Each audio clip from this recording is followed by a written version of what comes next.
עכשיו? Alors, je recommence. Parashat Kitetse. Il y a une mitzvah très importante qui s'appelle Lo tashich le'achicha nesher kesef nesher ochel. L'interdiction de prêter et d'emprunter avec intérêt. Alors, comme Rashi explique que pourquoi on n'appelle pas ça lover malvé, prêter, emprunter.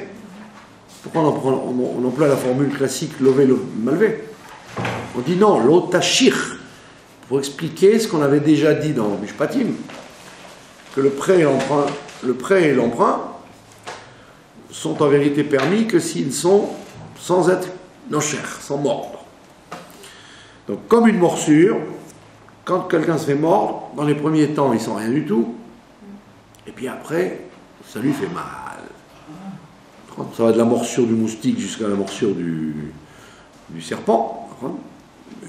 Une morsure de moustique dans les premières secondes, quand il est sur vous, vous le voyez tout gentil, et puis une fois qu'il s'est envolé, ça commence à vous gratter. Donc c'est la conséquence de la morsure ne se voit que plus tard. Donc c'est la même chose pour le serpent. La morsure du serpent, sur les premiers instants, on ne s'en rend pas compte, mais après ça fait mal. Et donc c'est ça la nekuda qu'on veut donner ici, le point qu'on veut donner ici sur l'interdiction de prêter et d'emprunter, c'est que quand vous empruntez à intérêt, sur l'instant vous êtes content, parce que vous avez de l'argent. On vous donne de l'argent, vous êtes content, vous respirez. Mais en vérité, comme il est à intérêt, il va vite devenir une morsure qui va faire très mal. Donc, si vous voulez, un des cas les plus durs de cette application, c'est en Israël, les banques. C'est les banques. C'est-à-dire que quand vous avez on ne parle pas du chouk à fort, du chouk moitié mafia, moitié escroc, pour des gens qui se sont embarqués dans des engagements financiers qu'ils ne peuvent pas suivre, ils vont dans ce qu'on appelle le chouk à fort. C'est ni le marché noir, ni le marché blanc. Ça s'appelle le marché gris. Donc il est toléré par l'État, ils ont des bureaux, des vrais bureaux avec secrétaire et tout ce qu'il faut. Et alors, c'est en général les gens ou les joueurs ou les gens qui ont des dettes qui les étouffent, alors ils vont là-bas, on leur prête ce qu'ils veulent. Très bien, donc les gens ils sont très contents. Mais quand vous devez rembourser, il faut rembourser très très vite, et ça prend des pourcentages tellement grands que les gens ne peuvent même pas assurer l'intérêt, le remboursement de l'intérêt. Et donc effectivement, ça touche très vite au règlement de compte. On commence à leur casser les dents, ou on leur frappe les enfants, et après on met le feu à la maison. Enfin, c'est des trucs très très très liés avec la mafia. Évidemment, la police n'est au courant de rien, personne ne sait rien. Donc ça, c'est évidemment rigoureusement interdit d'aller dans ce truc-là. Parce que il n'y a pas simplement l'interdiction de prêter intérêt, l'interdiction d'accepter le prêt à intérêt. Bon, ça c'est déjà le cas extrême. Par contre, le marché gris, c'est un cas extrême. Mais il y a le marché blanc qui s'appelle la banque. Alors au début, quand l'État d'Israël a été créé, donc les religions ont exigé qu'il y ait ce qu'on appelle un Heter Iska, une permission d'affaires. Donc ça veut dire que vous payez un intérêt qui est en vérité comme si c'était une association entre vous et la banque. Non, ouais. Vous avez pris 1000, vous leur devez 100, dans l'État Iska, c'est comme si vous avez fait on appelle ça une espèce d'accord avec la banque, d'association, comme quoi ils ne gagneront que 100 et vous acceptez de ne pas gagner, quoi. Ça s'appelle Heter Iska. Permission pour les affaires. Sans quoi, évidemment, aucune affaire n'est possible. S'il n'y a pas de banque, c'est très difficile de travailler. Le problème, c'est que avec le temps, les adjuos que les banques vous prennent, etc., s'appellent carrément un ribit de la Torah. D'accord ? Comme par exemple, le cas classique que les banques vous font en Israël, qui est une des raisons pour lesquelles les malheurs peuvent s'abattre sur nous. Vous avez un chèque que vous n'avez pas payé, il est revenu impayé il y a 10 ans, un chèque de 100 shekels que vous avez oublié de payer à 10 ans, 10 ans après, ils vous disent bah, c'est plus 100 shekels, c'est 10 000 shekels. Alors vous recevez ça à la maison, 10 000 shekels de quoi? Ah bah vous téléphonez, bah oui c'est un chèque de 1990. 2000, l'an 2000. Ah bon, c'était quoi? Ben, c'était un truc de 100 shekels, vous n'avez pas payé. Ah oui, vous ne pouvez pas m'envoyer une lettre? Non, non, vous n'avez pas trouvé. D'accord? Question que ça passe à 10 000. Donc si vous avez un bon avocat, il vous descend ça à 5 000. Si vous en avez un meilleur encore, il arrive à 3 000. Mais c'est-à-dire que c'est carrément de l'escroquerie à l'armée. Avec que l'État cautionne. Puisque si vous allez à la police, ils vont vous dire, bah, débrouillez-vous avec la banque, quel rapport j'ai avec ça moi. Donc ça, il ne faut surtout pas rentrer là-dedans. Il ne faut pas rentrer là-dedans parce que bien que la banque ait l'interdiction très grave de la Torah qui s'appelle d'être un Baal Oshek, d'être un créancier cruel, qui est une interdiction très grave de la Torah, vous ne devez pas rentrer là-dedans. C'est-à-dire qu'aujourd'hui, il faut avoir un mérite pour ça, c'est pas évident. Aujourd'hui, il faut absolument éviter d'avoir un minus dans la banque.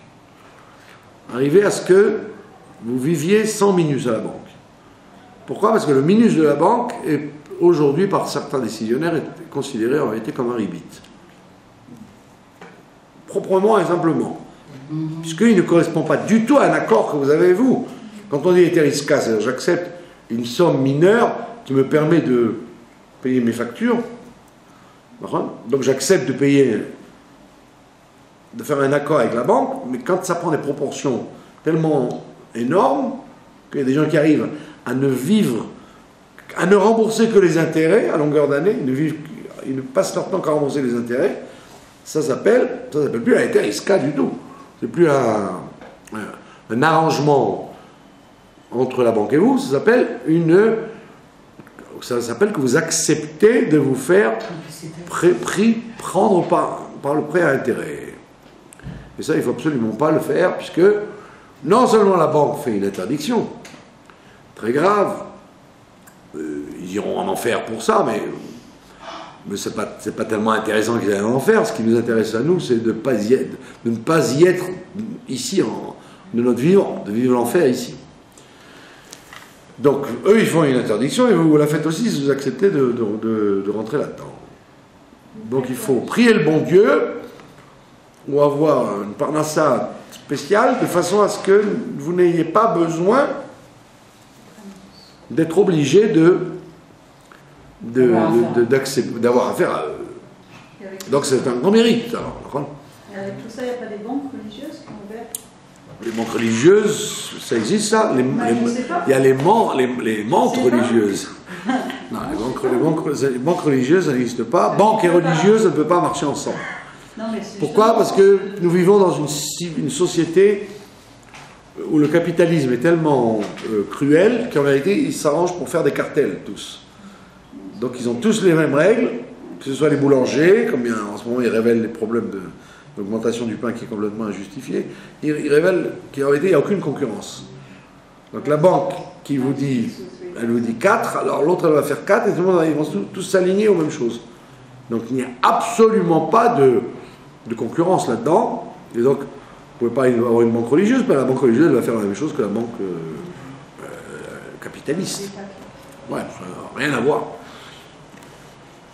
Donc vous avez, bon c'est pour ça que vous avez ce qu'on appelle des gmachim, vous avez des sociétés privées qui prêtent de l'argent sans intérêt, hein, et qui sont malheureusement de plus en plus, qui ferme de plus en plus parce que les gens sont de moins en moins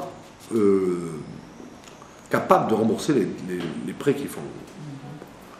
Donc c'est très embêtant parce que la Torah vous dit qu'il ne faut pas fermer son cœur. Il ne faut pas fermer son cœur à celui qui a besoin. Et des fois vous arrivez à des situations où vous êtes obligé de fermer votre cœur parce que si vous prêtez de l'argent, vous êtes pratiquement sûr de ne plus jamais le revoir. Donc c'est une situation dans laquelle on peut arriver à tomber.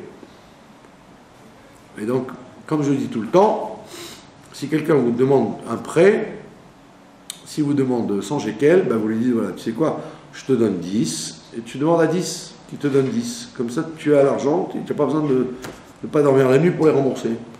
Vous avez fait une mitzvah de tzedaka, les 10, vous y renoncerez. Vous ne dites pas, je te le prête et tu me le rends, parce que vous savez qu'il ne rendra pas. Vous dites, je te donne 10% et je fais la mitzvah de tzedaka au lieu de faire la mitzvah de prêter.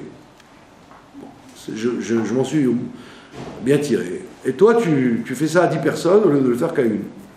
Comme ça, toi, tu rembourses rien, tu es tranquille, et les gens n'attendent rien, donc il n'y a personne qui a fait une avéra là-dedans. Ni le prêteur, ni l'emprunteur. Voilà. Donc, bien que la Torah vous dise c'est une très grande mitzvah de prêter, mais comme elle dit qu'il ne faut pas prêter avec intérêt, donc vous avez ce problème-là. De ne pas rentrer dans le nécher, dans la morsure. Donc il faut éviter, il vaut mieux donner que prêter. Maintenant, il y a alors évidemment, il y a des choses qui sont rentrées en ligne de compte avec le temps. Quand vous prêtez par exemple à votre voisine,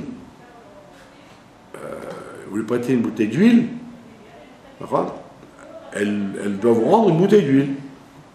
D'accord? Alors maintenant, donc, d'après la loi stricte, quand vous prêtez un objet, on doit vous rendre l'objet exact. D'accord? Et surtout qu'il y a écrit qu'il n'y a pas de mechila dans le ribit. On ne doit pas pardonner.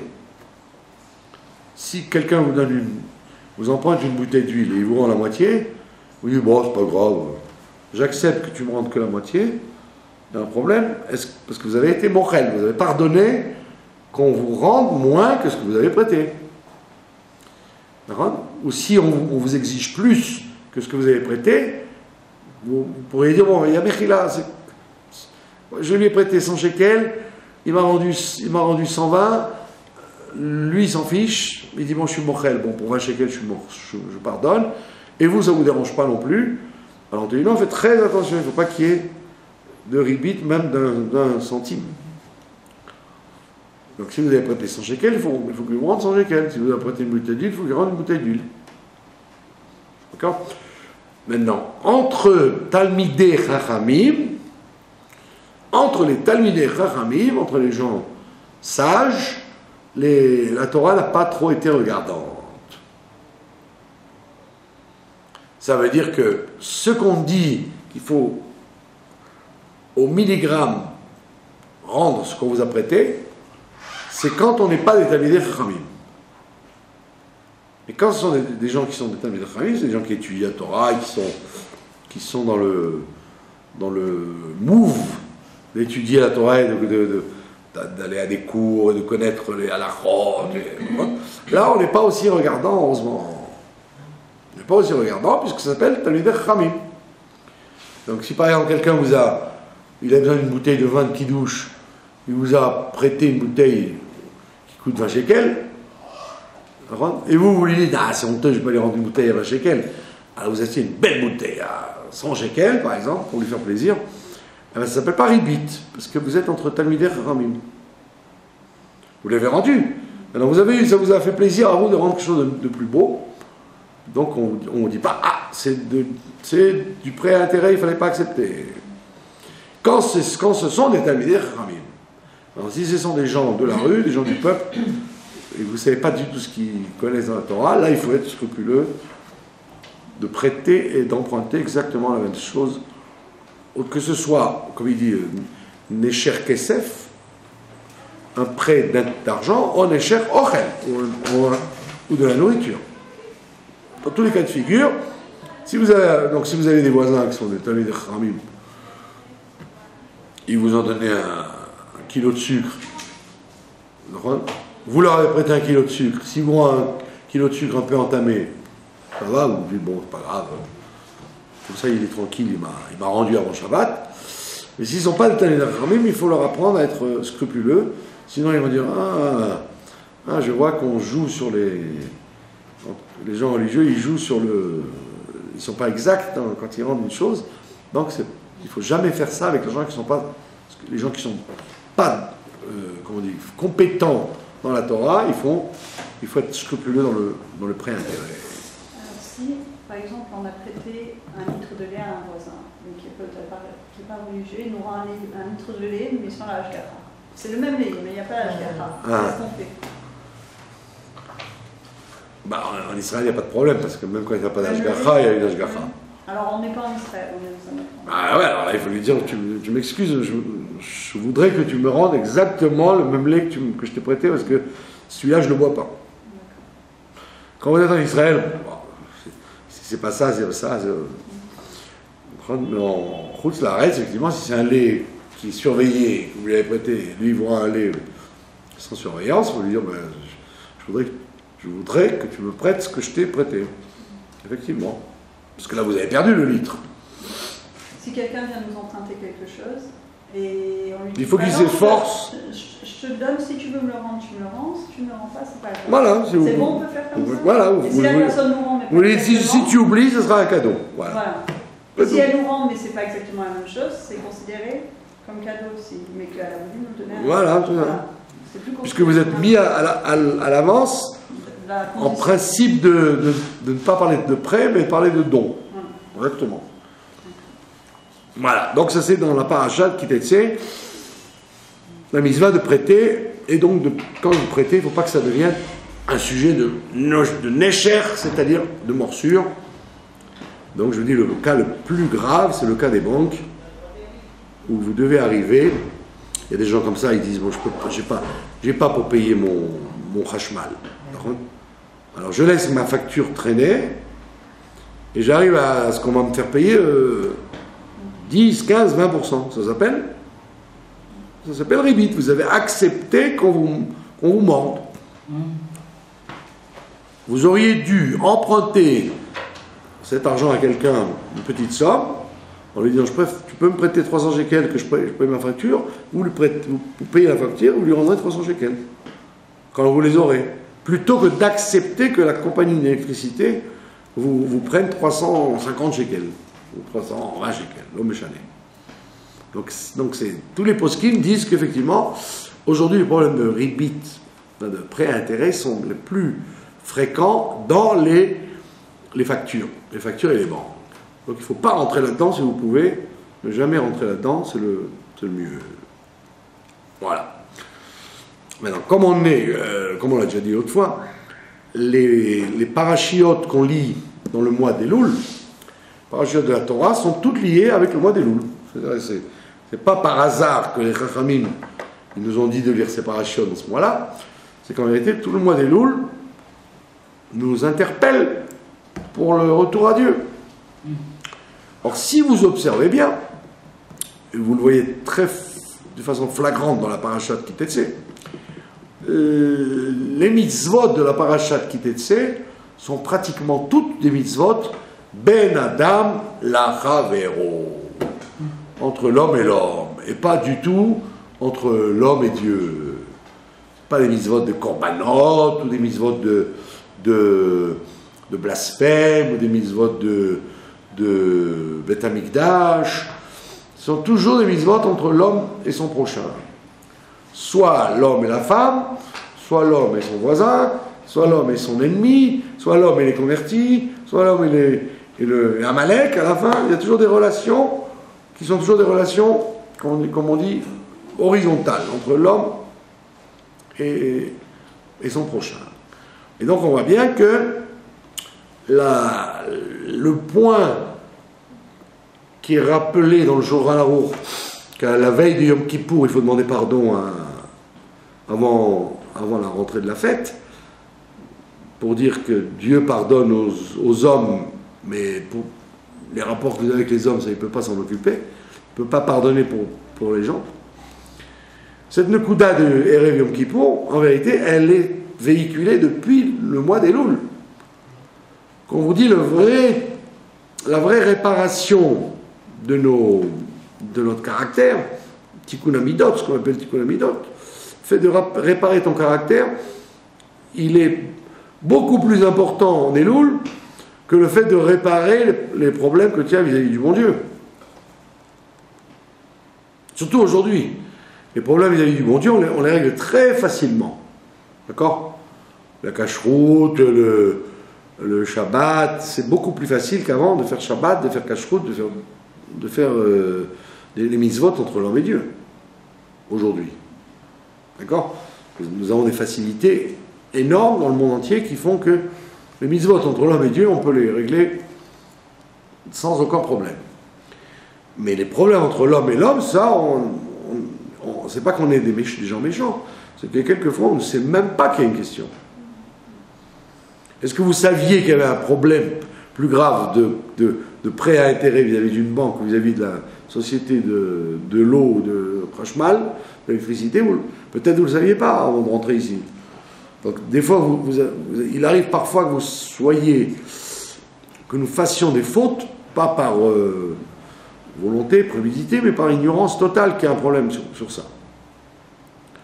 Et donc c'est pour ça que le mois d'Elul, les mitzvot du mois d'Elul, les mitzvot des parachutes du mois d'Elul, elles sont là pour nous réveiller à cette relation entre l'homme et l'homme.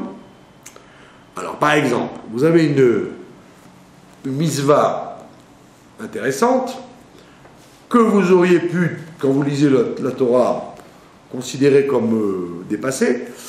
On vous dit, tu ne dois pas haïr l'Égyptien, tu ne dois pas haïr l'Égyptien. D'accord? Parce que tu as vécu chez lui. D'accord?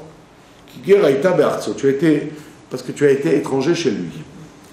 La Gemara nous dit, les Égyptiens, on sait pertinemment qu'ils nous ont donné à manger, qu'ils nous ont reçus pour leur intérêt à eux. Ils n'ont pas fait du tout de philanthropie. Ils ont installé des camps de travail. C'était des camps de travail. On travaillait comme des esclaves. Et donc le pain et l'eau qu'ils nous donnaient chaque jour, c'était rien que pour qu'on puisse travailler le lendemain. C'était pas pour nous récompenser.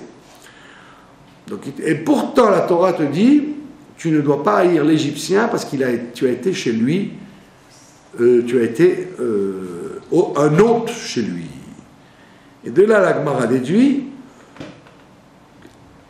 un kal va chomer, un raisonnement a fortiori. Elle te dit, si déjà l'Égyptien qui a tout fait pour son intérêt à lui et qui t'a frappé, et Rachid nous amène quelque chose, il t'a jeté les premiers dans le Nil en plus. Tu as l'obligation de ne pas le haïr parce que tu ne dois pas être ingrat. À plus forte raison, la Gemara nous dit, si jamais tu es un Talmid Chacham et tu as été reçu par un homme simple, il t'a donné à manger, il t'a donné à boire, il t'a donné à profiter de sa chambre, etc., à plus forte raison que tu ne dois pas le mépriser. Ça veut dire que la mitzvah de ne pas être ingrat, on l'apprend de cette paracha vis-à-vis de l'ingratitude vis-à-vis de l'Égyptien. Vous aurez pu dire, bon, c'est ok, l'Égyptien, il n'y en a plus dans les Égyptiens, on ne les connaît plus. De là, tu apprends le grand klal de l'interdiction d'être ingrat. Et donc c'est un appel que je lance à nos spectateurs francophones. Il y a beaucoup de gens qui vivent en France, par exemple, et qui maudissent la France comme si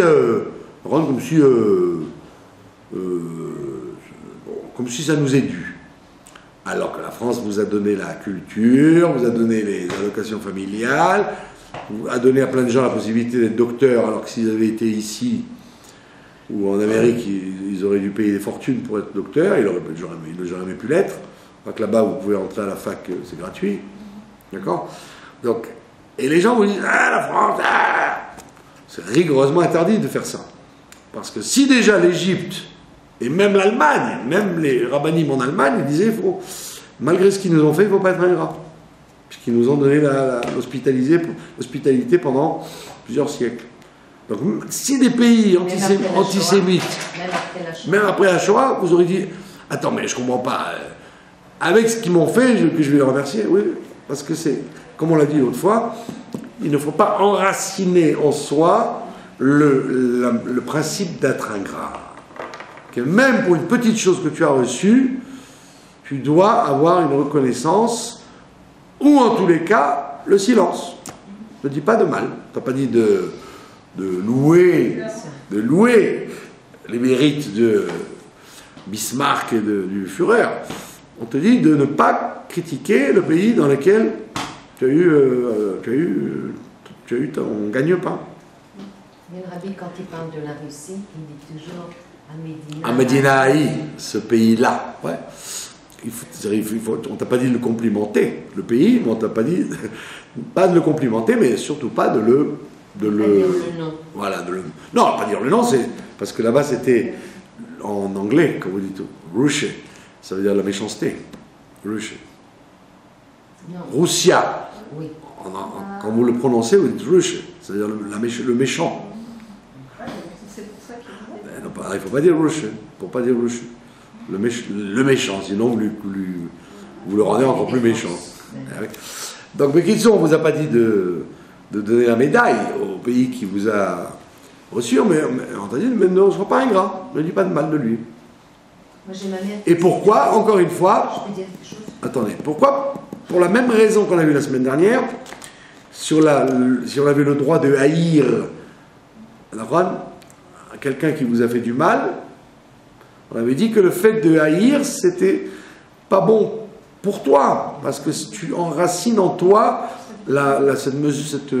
cette qualité de haïr, donc tu vas haïr tout le monde bientôt. La même chose, si tu es ingrat avec même un pays en disant « Ah, ils m'ont rien fait », tu le feras aussi avec ton père, ta mère et tes amis. Allez-y, vous voulez dire quoi? Moi, ma mère, elle dit toujours au sujet de la France, c'est un gâteau empoisonné. Ça peut être un gâteau empoisonné, mais au moins elle a dit que c'était un gâteau. Il y en a qui vous diront, non, on leur voit rien, ils nous ont volé, etc. Donc vous voyez bien que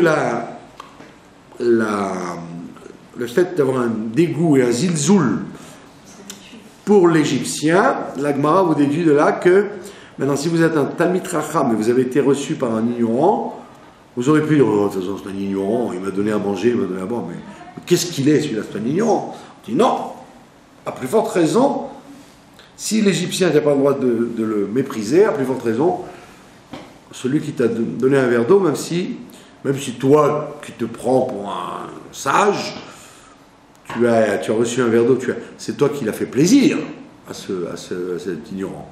Comme disent les Mefarshim, d'ailleurs, les commentateurs disent, attends, je ne comprends pas, quel rapport entre l'Égyptien et le brave monsieur qui a reçu le sage? Pourquoi tu me dis à plus forte raison? Ils ne se ressemblent pas. L'Égyptien, il a fait ça pour son intérêt à lui, uniquement. Donc je comprends que c'est une nouveauté, on dit ne le haïs pas, ok. Maintenant, mais lui, là, le sage qui va chez l'ignorant, pourquoi à plus forte raison? En quoi l'ignorant, il a eu le même comportement que l'Égyptien? Il était gentil avec toi, il t'a reçu. Il dit non, parce que l'ignorant, il pourrait avoir le même calcul que l'Égyptien. C'est comme l'Égyptien t'a reçu, parce qu'il savait que tu lui amenais la bénédiction. D'ailleurs, c'est d'ailleurs là que vous connaissez ce que Bismarck a dit. Non, Bismarck, il a dit à l'empereur. Il a dit, sire, faites-leur tout aux Juifs, mais ne les chassez pas. Parce qu'ils amènent la bénédiction à l'Allemagne. Faites-leur tout. Pressurez-les d'impôts. Faites ce que vous voulez avec eux, mais ne les chassez pas. Parce qu'ils amènent la bénédiction à l'Allemagne. Et on voit que les Égyptiens, depuis Poutifar, qui a compris que Yosef, il amène la bénédiction dans sa maison, le pharaon aussi, il a dit, oh là là, c'est bien ces gens-là, ils amènent la bénédiction à l'Égypte. Donc ils avaient un intérêt égoïste à nous recevoir. Après ça a mal tourné, mais cet intérêt, il était toujours là. Ben alors la même chose, l'ignorant quand il reçoit le sage. L'ignorant quand il reçoit le sage, on n'est pas en train de dire qu'il est désintéressé. Non, il sait très bien que recevoir un sage, c'est la porte ouverte à toutes les bénédictions. Donc vous auriez pu dire, puisqu'il me reçoit parce qu'il veut des bénédictions, que j'en ai affaire qui m'ait donné à manger et bu, il n'a fait qu'investir pour avoir des bénédictions. Donc je peux le mépriser. Donc c'est pour ça qu'on te dit, à plus forte raison, que lui, à plus forte raison, qu'il le fait pour une raison qui n'est peut-être pas cachère, mais qui est quand même, concrètement, elle t'a quand même donné à manger, cette raison. Il y a beaucoup de gens qui font ça, qui me disent, mais ouais, vous m'avez rendu service, mais vous aussi vous avez rendu service. Ah oui, il faut déraciner en toi cette chose-là. Si quelqu'un t'a rendu service, même s'il avait des mobiles qui n'étaient pas, comme on dit, le Shem Shamaïm, qui n'étaient pas vraiment pour la chose elle-même, tu en as profité. Donc tu ne dois pas être ingrat, jamais. Mais il n'y a pas écrit, quand tu ne dois pas être ingrat, il n'y a pas écrit que tu dois, toute ta vie, renvoyer l'ascenseur. Pas écrit ça. Donc tu aurais pu dire, bon, chaque fois que cette personne va te demander quelque chose, tu vas être là pour lui dire oui, oui, oui, oui, oui. Non, ça on t'a pas dit. Tu ne dois pas être ingrat, mais ça s'arrête là. Ingrat, ça veut dire ne pas lui dire, lui reprocher de l'avoir fait pour lui, ne plus lui dire bonjour, ou le mépriser en disant, mais on sait très bien pourquoi vous m'avez donné ça. Ça, tu n'as pas le droit de faire. Mais ça ne devient pas pour autant la porte ouverte à ce que la personne te dise, avec ce que je vous ai fait, donne-moi ça, donne-moi ça, donne-moi ça, donne-moi ça. Là, tu dois dire non, je ne suis pas obligé. Ça, je ne suis pas obligé. C'est ce que la Gemara nous dit, elle nous dit sur la même histoire que l'Égyptien, le puits dans lequel tu as bu, ne jette pas une pierre dedans. Ouais. Comme on dit chez nous, ne crache pas dans la soupe où tu as mangé. D'accord ? Ça veut dire que tu n'as pas le droit de cracher dans la soupe où tu as mangé ou de jeter une pierre dans laquelle tu as bu, mais tu n'es pas obligé, à celui qui t'a donné cette soupe, de lui rendre 1 million de soupes. Ça s'arrête là. C'est-à-dire qu'il ne faut pas qu'il y ait une relation de surenchère. Puisqu'il t'a fait du bien, alors toi, tu dois lui faire du bien. Et après, il va te dire, mais encore, j'en veux encore, j'en veux encore. Mais non, il n'y a pas de surenchère. Ça s'arrête au fait que dans mon cœur, je n'ai pas de mépris pour le bien qu'il m'a fait, ne serait-ce que parce qu'il m'a fait du bien. Comme disait Brassens, ça n'était rien qu'un peu de pain, mais il m'avait chauffé le cœur. C'est tout ça. Ça n'était rien comme ça. Tu n'as pas dit qu'il fallait que tu vas toute sa vie lui embrasser les pieds, mais contente-toi dans ton cœur de dire, cette personne-là, je n'ai pas le droit de parler sur lui, il m'a fait du bien. C'est tout. Moi, je connais quelqu'un qui m'a fait ça, il m'a fait du bien. Après, il est venu me demander 100 000 shekels. Alors, je lui ai fait comprendre que c'était même pas relevanti, comme on dit, c'était même pas... Il lui fallut que je les eusse. Et lui qui croyait que je les avais, il m'en a voulu. Il ne me parlait plus. Il me dit, ouais, après, avec ce que je t'ai fait, tu ne veux pas me prêter 100 000 shekels. J'ai dit 100 000 shekels, ça ne se trouve pas sur les sabots d'un cheval. D'accord? Donc, je lui ai dit, attends, là, tu es en train de renverser tout, là. Je te dis que je ne les ai pas. Et je n'ai pas la mitzvah de te les donner, même si je les avais. Bon, sauf il s'est calmé, mais vous voyez que lui, il a voulu utiliser ce bienfait qu'il m'a fait un jour comme une espèce de dette que j'avais avec lui. Alors, tu dis, non, tu n'as pas une dette. Tu n'as pas de dette. Tu as simplement la mitzvah de ne jamais avoir de la haine pour lui, ni parler du mal contre lui, en souvenir ce morceau de pain qu'il t'a donné. Et donc c'est un travail de Elul, ça. Un travail de Elul. Idem pour la personne. Pardon? Idem pour cette personne. C'est-à-dire? Elle doit avoir les comportements d'Élie. Ah oui, puisque tout le monde lit la paracha, hein, donc il doit savoir quelle est la relation. Il y a toujours une relation, comment on dit, à double sens. Il faut toujours connaître ses droits et ses devoirs. La personne en face aussi, elle doit apprendre la paracha en disant oui, c'est vrai, je lui ai fait du bien, mais il n'a pas à me devoir plus que de me dire bonjour. Ouais, il faut lui dire. C'est tout. Vous avez compris? Voilà. Donc, toute la paracha de Kitetse se retrouve dans ces relations de l'homme vis-à-vis de l'homme. Et d'ailleurs là, il y a une très belle, très beau, comment on dit, trouvaille du Chafetz Chaim sur cette paracha. Le Chafetz Chaim, il dit, attends, il y a deux mitzvot qui se ressemblent étrangement. Au début, on parle du monsieur qui se marie avec une jeune fille, d'accord, et qui a raconté sur elle qu'elle n'était pas vierge. Mais c'est pas qu'elle n'était pas vierge qui le dérange, c'est qu'elle a été avec un homme alors qu'ils étaient déjà fiancés.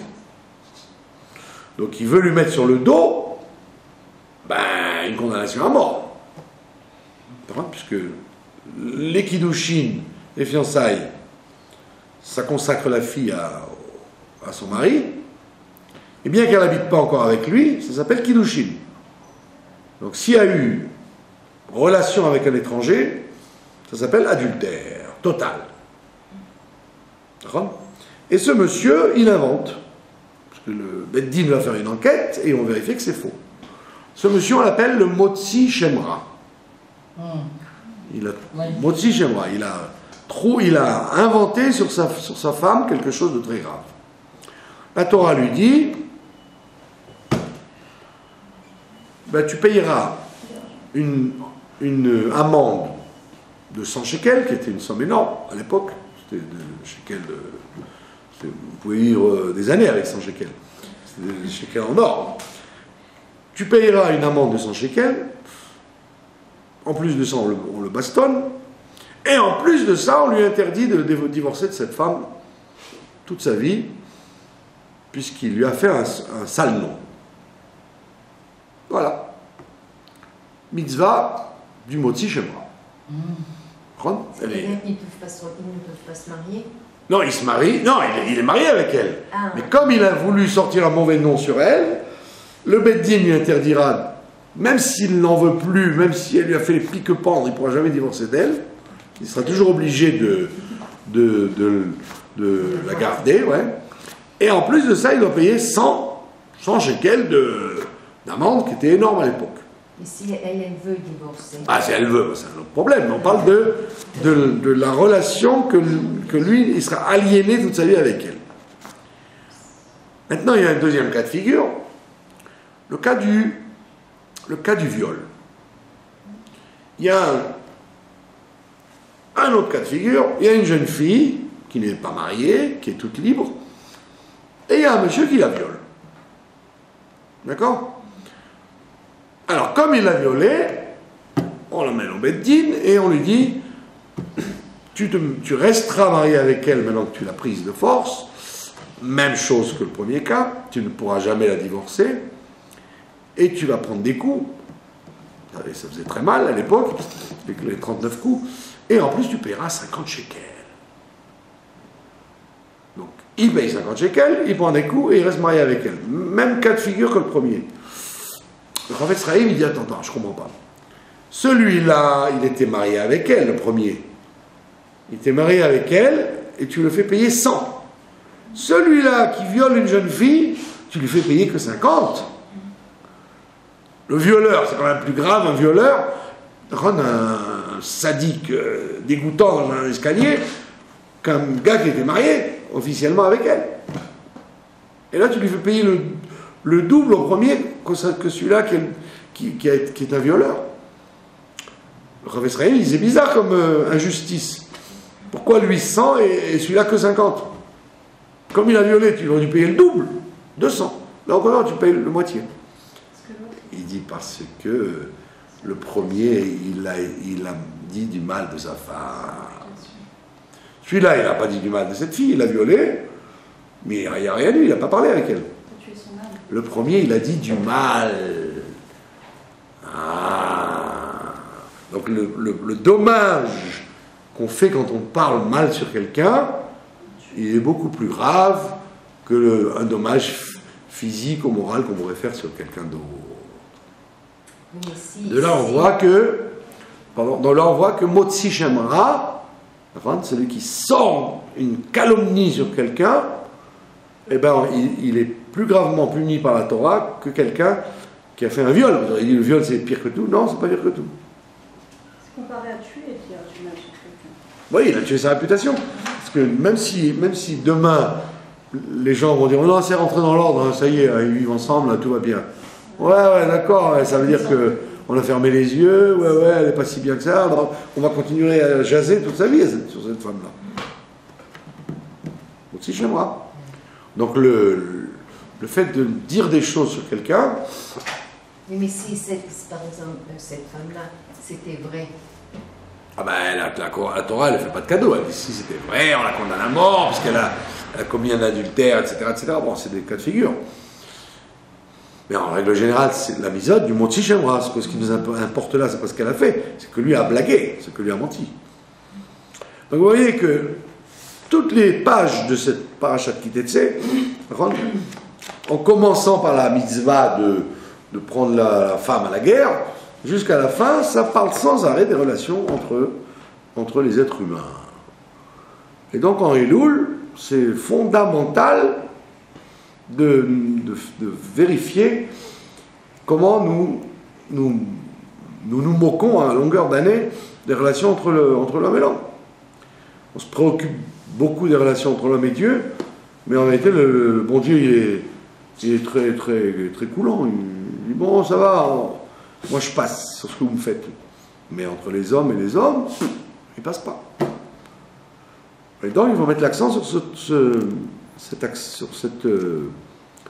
ensemble de mitzvot énormes qu'il y a dans la parashat Kitetsé, qui sont des relations entre l'homme et son prochain. Est-ce que vous avez des questions? Non? Par exemple, le cas que j'ai eu aujourd'hui. Oui. Avec cette Éthiopienne et Gazanite, etc. Plus c'est grave parce qu'il y avait tout ce monde. Ah oui, c'est-à-dire vous êtes soumis à une situation où quand vous vous promenez dans la rue, vous représentez la Torah, que vous le vouliez ou non. D'accord? Vous représentez la Torah, donc automatiquement vous devez être un exemple que les gens doivent dire ah, si la Torah c'est cette personne-là, c'est que ça doit être vrai. Tout ce que, si vous analysez au niveau psychologique toutes les réactions des gens qui sont contre la Torah dans l'histoire, quand vous grattez, vous vous rendez toujours compte, c'était une question entre l'homme et son prochain. C'est jamais une des raisons métaphysiques, idéologiques, pourquoi les gens ont quitté la Torah ou ont quitté tel et tel système.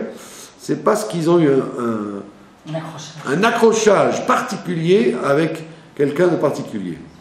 C'est comme le proverbe en yiddish qui dit quand on est fâché avec le chazan, on ne répond plus Amen. Il est fâché avec le chazan, il ne répond plus Amen. Pourquoi il est fâché pourquoi il ne répond plus Amen? C'est au bon Dieu qui répond Amen. Non, parce que sa relation, elle est.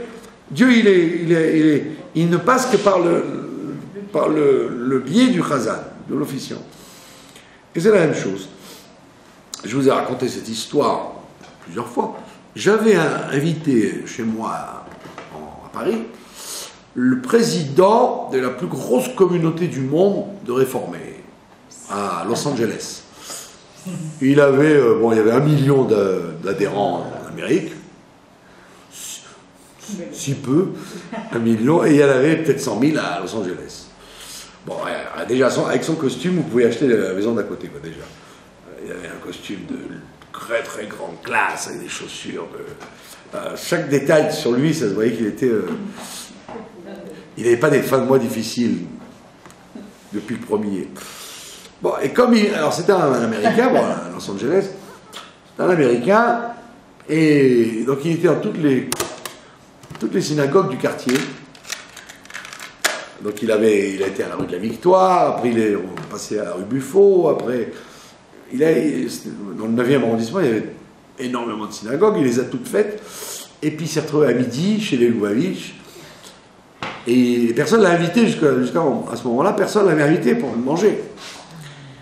Et donc, à la fin de la tefila, je lui dis vous êtes où? Il me dit nulle part. Alors je lui dis vous allez venir manger à la maison. Il vient manger à la maison. Et puis, il me raconte qu'il est donc le président de la plus grosse communauté réformée de trucs. Il m'a dit on s'entend très bien avec les Lubavitch de Californie, mais on n'est pas du tout on s'entend très bien, comment on dit, au niveau rapport humain, mais au niveau idéologique, on est en guerre totale, quoi. Alors, bon, alors il mange, il boit du Merlot, du Bordeaux. Donc. Et puis, alors, quand j'ai vu qu'il était bien cuit, je lui ai dit, mais attends, mais pourquoi tu es président des réformés? Voilà, ici, là, tu as une table orthodoxe. Tu as bien vu, on n'a pas allumé la télé, le téléphone, le truc. Donc, tu n'as pas pris l'ascenseur, tu es monté à pied. Donc, pourquoi tu es réformé? Et pas simplement réformé, le patron. Et il s'est mis à pleurer. Ah bon? Et il a raconté que quand il était tout petit, il habitait la Russie. Il était vieux, hein, il n'était pas tout jeune, déjà d'un certain âge. Il habitait la Russie et que son père était parti de la maison quand il était petit et sa mère n'avait jamais pu se remarier parce qu'elle était Aguna. Et les Ramanim de Russie, et après en Amérique, n'ont jamais pu trouver une permission à sa mère. Et il dit, sa mère, elle pleurait tout le temps, elle est morte toute seule. Il dit, ça, je ne l'ai jamais accepté. Et donc, j'ai dit, je vais vivre dans un système où il n'y a pas de ce drame des Agunot. Alors, je dis, comment vous faites? Eh bien, on se met 3 Ramanim, et quand il y a une femme dont le mari est parti, on la libère. Alors, je lui dis, vous faites des mamzerim, quoi. Vous faites des mamzerim, parce que si la Torah a dit qu'elle n'est pas libre, elle n'est pas libre, c'est que le mari est vivant. Donc vous la libérez, elles sont mariées, donc les enfants ils vont être... Et il s'est mis à pleurer pour raconter que c'était son drame qu'il avait entraîné à devenir réformé. Donc vous voyez que c'est pas du tout idéologique. C'est pas qu'il considérait que, comme les juifs d'avant qui vous disaient mais non, mais le bon Dieu il a jamais interdit le frigidaire, à l'époque il faisait du feu avec des pierres, à l'époque il n'y avait pas de voiture. Ça c'est des trucs idéologiques à 4 sous, mais c'est idéologique. Lui, pas du tout, c'était parce qu'il en voulait au judaïsme d'avoir laissé sa mère avec un mari qui est parti. Donc vous voyez bien que, tac, le point en vérité, c'est un point entre relations d'homme avec une femme, ou d'homme avec un homme. C'était pas du tout au Shulchan Aruch qu'il en avait, c'est au système, c'est au résultat concret vis-à-vis de sa mère. Et vous prenez n'importe qui, vous pouvez être sûr que c'est en vérité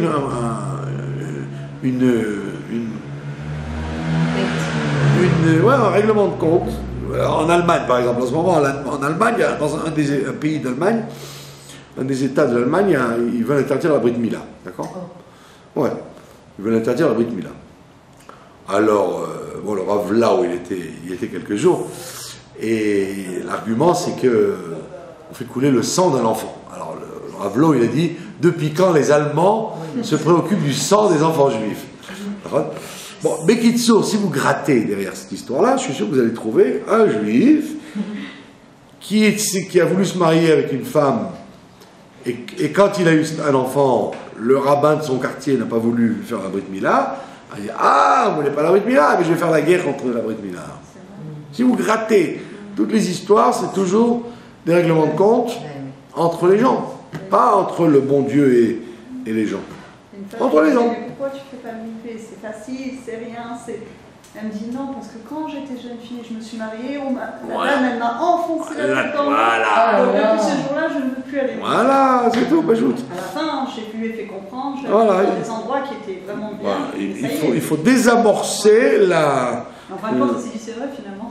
Voilà, il faut désamorcer la haine qu'il peut y avoir vis-à-vis de Ben Adam Lachavero, entre l'homme et son prochain.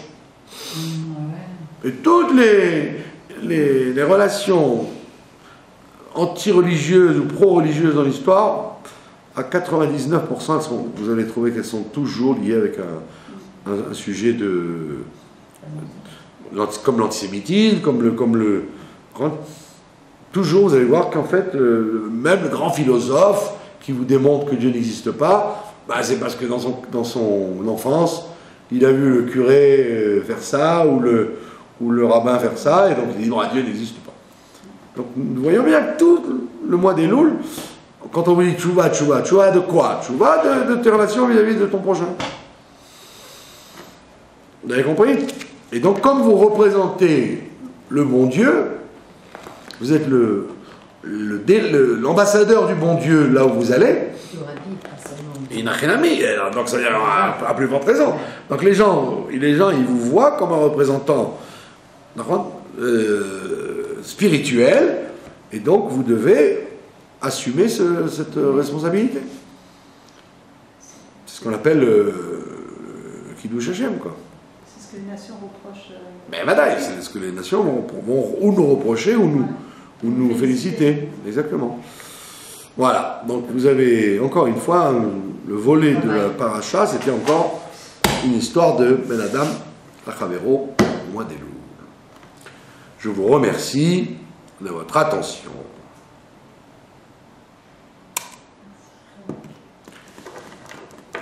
Et voilà. Comment vous fermez? Ça, il suffit d'appuyer.